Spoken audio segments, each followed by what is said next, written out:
Hello everyone, Stjepan here. To continue the series on Jose Raul Capablanca, I'm going to show you a historically very significant game for Soviet chess, even though it's about Capablanca. But this was played in the 1925 Moscow tournament, which was the beginning of the Russian chess revolution and perhaps the first major attempt of the Soviet Union to let's say, try to make chess their national sport. And this was meant to copy the New York tournament of 1924. I covered one of Capablanca's games from that tournament as well, and they actually wanted to compete in the top in the top chess. I mean, Lasker was the previous world champion. Now Capablanca was the champion. Soon Alekhine would become one, but they didn't know that yet. And this was an attempt to get the strongest players to play in the Soviet Union with the top Soviet chess players. And during this tournament, of course, Capablanca was the world champion, and about halfway through, he was invited to play a simultaneous exhibition in Leningrad. And there he played the historical loss he had, one of his, perhaps his most famous loss in the career. He played against Mikhail Botvinnik, who was at the time just a child. And I'm going to show you that game when I will be making a series on Botvinnik, because it wouldn't be fair to Capablanca. But this was definitely one of the historically most important tournaments in the 20th century. And it had many of the strongest names. Of course, Lasker was playing. He was the previous world champion. Capablanca was playing. Gruenfeld was playing, the guy whom the Gruenfeld was named after. Efim Bogoljubov was playing. Spielmann was playing. Tartakower, perhaps let's say 50% of all the strongest players in the world.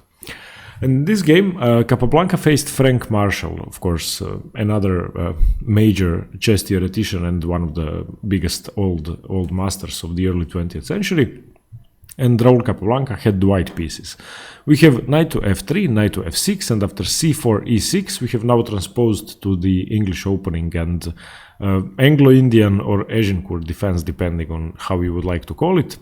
Now we have g3, d5, and this is now the Neo-Catalan defense by transposition. And the most common move in this position, which would be played today in almost every game, is bishop to g2. And after this, bishop to e7, castles, d4, dc4, queen c2, trying to regain the pawn. This is a position we've seen perhaps 5 or 10 times in the candidates tournament a month ago. So this is a very, very common position nowadays. In those days it was also played, but not that commonly, and it wasn't that theoretically developed. And Capablanca didn't play the line with bishop to g2, fianchettoing immediately. He played b3. And this is now attempting to fianchetto both of his bishops. And this is a plan that's played today, but white needs to be wary of his center being blocked and his dark squared bishop being out of the game. Now we have c5 by Marshall, which is not a very common move. I mean, okay, it has been played in the last few years, perhaps 100 times, but it's not the most common continuation.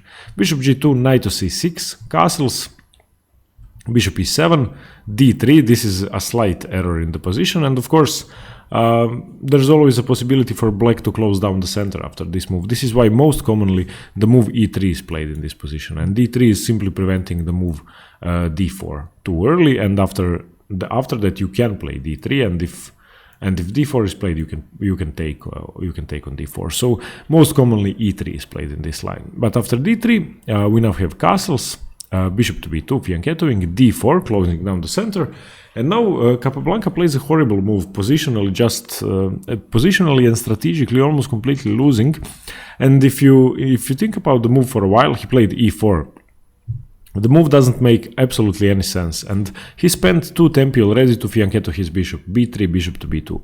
And now with a simple move, such as e5, Frank Marshall could have blocked the entire center, and that would have left the dark squared bishop with one single diagonal, and after the move h6, the bishop wouldn't have any squares to develop to.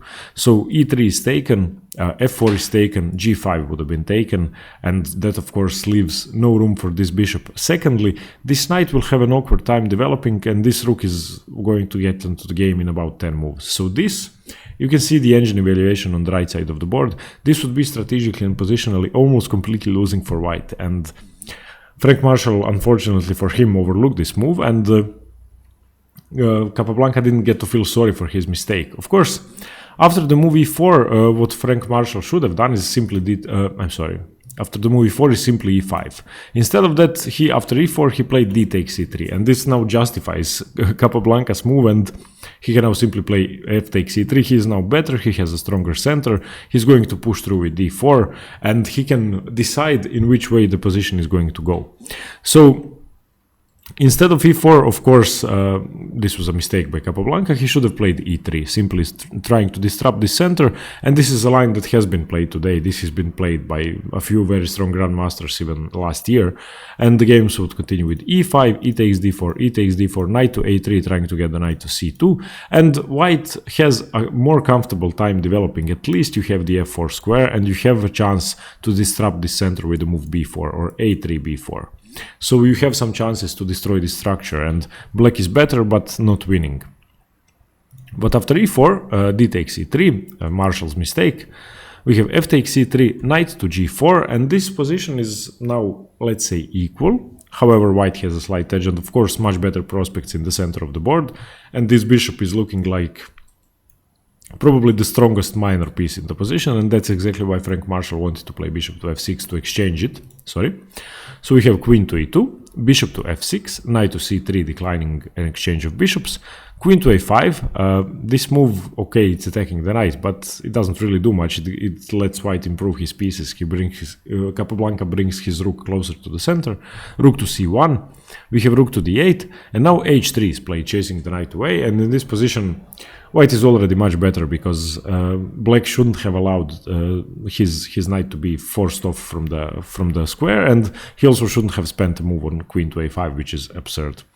And now a crucial mistake by Marshall. He could have stayed in the game with the move knight to h6, and this is, let's say, survivable, because after knight to h6, g4 would be played, bishop to e7, rook fd1, f5. Of course, white has a big initiative on the king side, but black could hold on, perhaps. But after h3, Marshall played knight g to e5, and this is now just tactically losing. Okay, not tactically losing, but he is about to lose material, most probably, and if he doesn't, his position is going to be almost lost. Of course, in this position, he played knight to e4, Capablanca played knight to e4.